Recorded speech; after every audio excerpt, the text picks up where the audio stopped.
America's First Daughter by Stephanie Dray and Laura Kamoie is the story of Martha Patsy Jefferson Randolph, a daughter of Thomas Jefferson.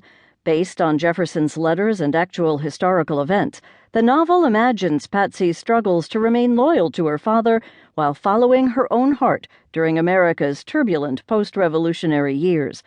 The novel opens in 1826, just after the death of Jefferson.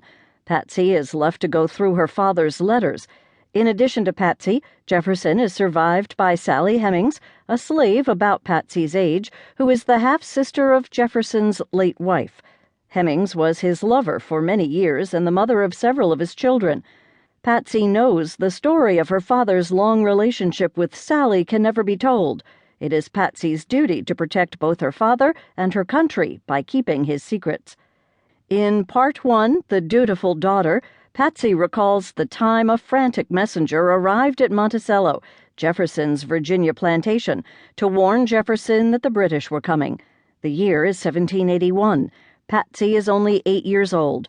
Jefferson loads his wife, Martha, along with Patsy and her younger sister, Polly, into a carriage. He entrusts them to his 22-year-old friend, William Short, and promises to catch up with them later. Jefferson avoids capture by the British, then takes his family into the mountains to hide. William shows up several weeks later to report that the British are retreating, thanks to the intervention of the Marquis de Lafayette.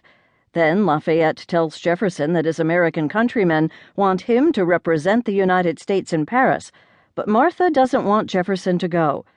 Less than a year later, back at Monticello, Martha dies after giving birth to her third daughter, Lucy.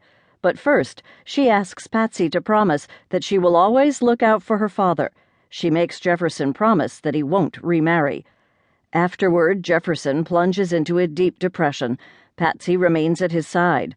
When the Revolutionary War ends, Jefferson decides to go to Paris after all. He leaves Polly and Lucy with their aunt, and in 1784 takes 11-year-old Patsy with him. In Paris, Patsy's life is transformed. William soon joins them to serve as Jefferson's secretary. Jefferson and Patsy receive word that baby Lucy has died of illness, so Jefferson sends for Polly. Meanwhile, Jefferson is named minister to France, replacing Benjamin Franklin. Revolution is in the air in Paris. The peasants are increasingly intolerant of the indifferent and extravagant French monarchy. When Jefferson leaves Paris to travel, he trusts William to look after Patsy. She becomes infatuated with William and starts adopting his abolitionist views.